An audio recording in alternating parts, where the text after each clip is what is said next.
Hi friends, ಇವತ್ತು ನಾನು ರಾಗಿ ದೋಸೆ ಮಾಡ್ತಿದ್ದೀನಿ. ಇಲ್ಲಿ 3 ಕಪ್ ರಾಗಿಗೆ 1 ಕಪ್ ಉದ್ದಿನಬೇಳೆ, 1 ಸ್ಪೂನ್ ಹೆಸರುಕಾಳು, 1 ಸ್ಪೂನ್ ಕಡಲೆಕಾಳು, 1 ಸ್ಪೂನ್ ಕಡಲೆಬೀಜ, 1 ಸ್ಪೂನ್ ಸೋಯಾ ಬೀನ್ಸ್, ಅರ್ಧ ಸ್ಪೂನ್ ತೊಗರಿಬೇಳೆ, ಅರ್ಧ ಸ್ಪೂನ್ ಮಸೂರು ದಾಲ್, ಅರ್ಧ ಸ್ಪೂನ್ ಮೆಂತ್ಯವನ್ನು ಹಾಕಿ ಚೆನ್ನಾಗಿ ತೊಳೆದು 5 ರಿಂದ 6 ಗಂಟೆ ನೆನೆಸಿಟ್ಕೊಳ್ತಿದ್ದೀನಿ.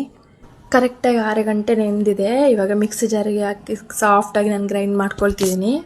ಅರ್ಧ ಕಪ್ ನೆನೆಸಿಟ್ಟ ಗಟ್ಟೆ ಅವಲಕ್ಕಿ ಸಹ ಅದಕ್ಕೆ ಹಾಕಿ ನಾನು ರುಬ್ಕೊಳ್ತಿದ್ದೀನಿ. ನಾವು ಈ ಬ್ಯಾಟರನ್ನು ಚೆನ್ನಾಗಿ ಕೈಯಲ್ಲಿ ಮಿಕ್ಸ್ ಮಾಡಿ ಓವರ್ನೈಟ್ ಫರ್ಮೆಂಟ್ ಹಾಕ್ಲಿಕ್ಕೆ ಬಿಡಬೇಕು. ನೆಕ್ಸ್ಟ್ ಡೇ ಚೆನ್ನಾಗಿ ಉಬ್ಬಿರುತ್ತೆ. ಇದನ್ನು ಚೆನ್ನಾಗಿ ಮಿಕ್ಸ್ ಮಾಡಿಕೊಂಡು ನಮಗೆ ಎಷ್ಟು ಬೇಕೋ ಅಷ್ಟು ಬೇರೆ ಪಾತ್ರೆಯಲ್ಲಿ ತಗೊಂಡು ನಮಗೆ ಉಪ್ಪನ್ನು ಹಾಕೋಬೇಕು. ನೀಟಾದ್ಮೇಲೆ ನಾವು ನೀರನ್ನು ಸ್ಪ್ರಿಂಕಲ್ ಮಾಡಿ ನಮಗೆ ಎಷ್ಟು ತೆಳ್ಳಗೆ ಬೇಕೋ ಅಷ್ಟು ತೆಳ್ಳಗೆ ದೋಸೆಯನ್ನು ಹಾಕೋಬೇಕು. ಅದಕ್ಕೆ ಸ್ವಲ್ಪ ಬಟರನ್ನು ಹಾಕಿ ಸ್ಪ್ರೆಡ್ ಮಾಡ್ಕೋಬೇಕು.